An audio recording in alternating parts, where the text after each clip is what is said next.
Do you feel like your goal setting process is a long uphill battle? Most of us set resolutions based on what we think we should do and then run out of steam by February because we're relying on our own willpower. So today we're answering the fundamental question: how do you set goals as a Christian?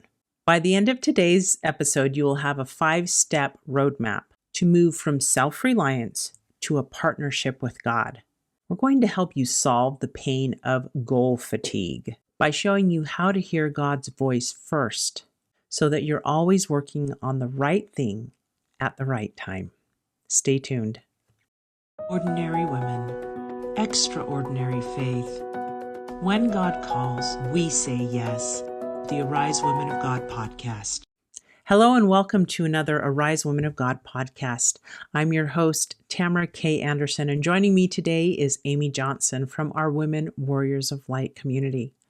And today we're breaking down the mechanics of spiritual growth. First, we're going to start by laying the foundation and learning how God specifically talks to you. Second, we'll discuss how to see yourself through a clear glass and not a dark one. And third, we'll share some practical warrior hacks, including the 46% writing things down principle and the power of I am statements. And finally, we'll talk about the power of calling on consistency angels to help you when things get hard. But first, let's kick it off by learning how God speaks to you. I just turned 55 on Monday, and I've lived a long time. And I just don't think it's even possible to set an effective goal for sure without God. But that means that my first goal has to be to work to be able to hear how he talks to me, because how he talks to everybody is a little different. And so for me, my counsel would be, if you've never tried to set a goal with God, then maybe the very first goal would be figure out how God talks to you. I really, really like that because you're right. He does speak to us differently. And if you're not sure how he does, ask him to teach you how he speaks to you. We have an accountability group that we run at Women Warriors of Light. And one of the cute little gals in there is a young mom. And she says, I don't know if I'm hearing God very well. Yeah. And then she had a series of events where they were looking for a new home and making big, big decisions. And she came back a week later and she said, I think he is talking to me. I just had to figure out how he was doing that. Right. And it was so funny that once she vocalized it and said, I don't know if he is. And we were kind of talking about how we'll talk to him and ask him to teach you how. And Yeah. she came back a week later after a week of huge decisions and just was like, you're right. He is talking to me. And here's some of the feelings that I had when something was wrong. It felt uncomfortable in my heart and in my mind. I just didn't feel good about it. We call it intuition or something like that. But she goes, but when something was right, it was like the way was just opened up and I felt peaceful about it. And so, they're talking through these decisions, but prayerfully help us to know which job is right to take, which house is right to buy, all these things, right? And just the feelings. Often God speaks to us in feelings. It is so vital to learn how God speaks to you. And once you realize that he's actually prompting you through those quiet thoughts and feelings, the next step is asking him for the what. But to do that, we have to see ourselves exactly as we are. I was thinking about in 1 Corinthians 13, one of my very favorite scriptures says, for now we see through a glass darkly, but then face to face. Now I know in part, but then shall I know even as also I am known. And I love that because that scripture reminds me that God sees who I really am. He sees what I really need to work on. And so if I'm willing to come face to face with the Lord every day and say, hey, tell me what I need to work on. Tell me what you see that I need to be doing. He sees it clearly. He sees me as I really am. My husband and I were just having a conversation just the other day.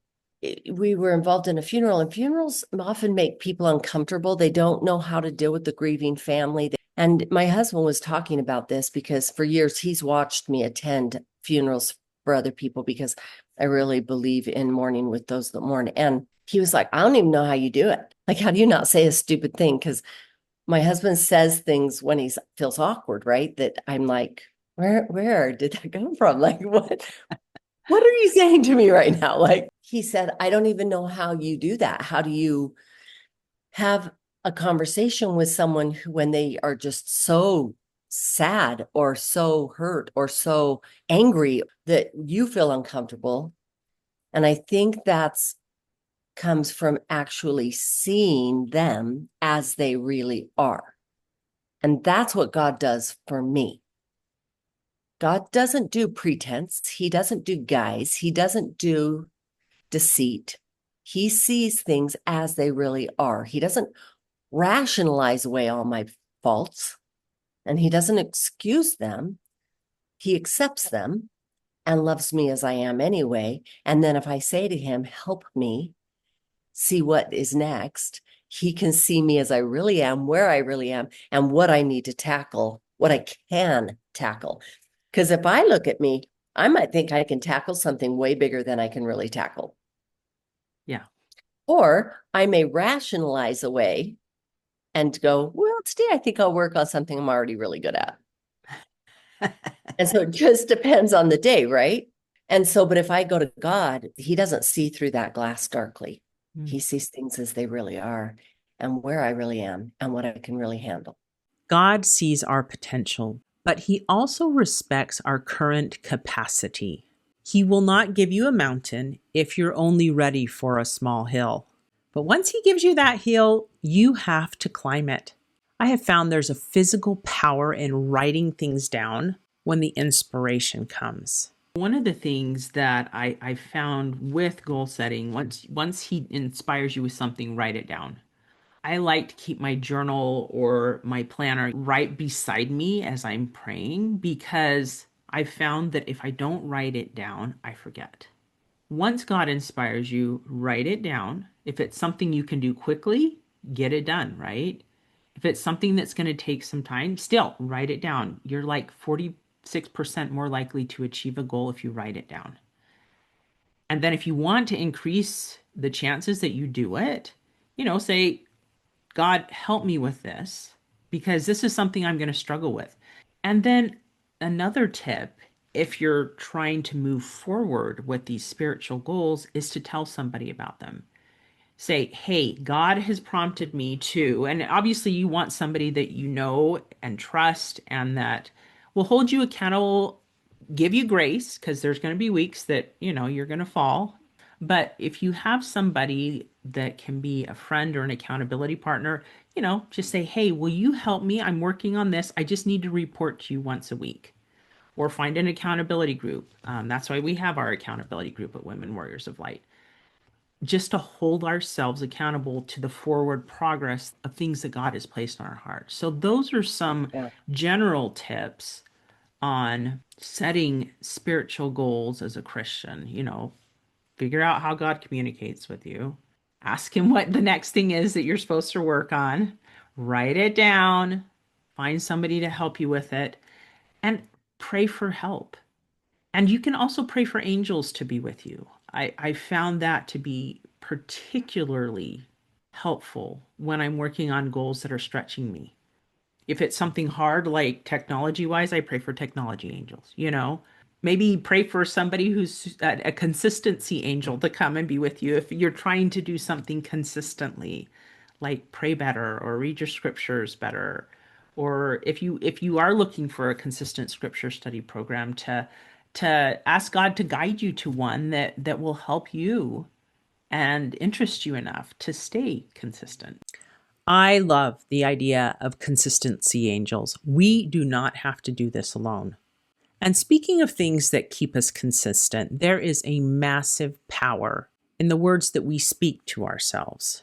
Amy and I are going to share with us the principle of how I am statements can literally change our behavior. One of the other cute ladies in our accountability group is like 80 years old. I love And that. she is just fun and full of life and excitement. And she was sharing the other day that years ago, she felt God prompting her that she needed to work on being a peacemaker. Mhm. And she had learned from one of her sons to put it in the present tense. And so she started saying out loud, I am a peacemaker. I am a peacemaker, even though she wasn't yet. And so she would literally just say that every day. But through the process of several years, if someone approached her in a confrontational manner, that she did start behaving as a peacemaker. It's not by chance that when you say I am, that is the phrase that Jesus It used, is Jehovah the in the great Old I am. Testament, right? So it's like you're pairing yourself with Christ.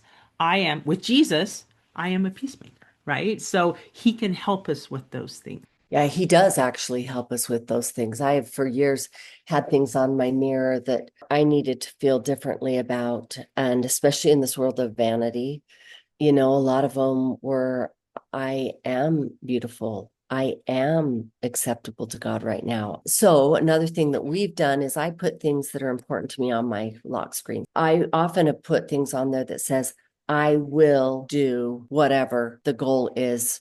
Like right now, I have been thinking, I will live joyfully. If you want a place to keep all these amazing hacks that we're sharing with you organized, go download our free A Guide to Goal Setting for Christian Women. It includes a section called The Sacred Brainstorm and the Sunday Stewardship Check-in that we mentioned today. We will drop the link for that in the description below. You do not have to fight this battle alone. Partner with God today. And until next time, may you arise, do it God's way, God strong.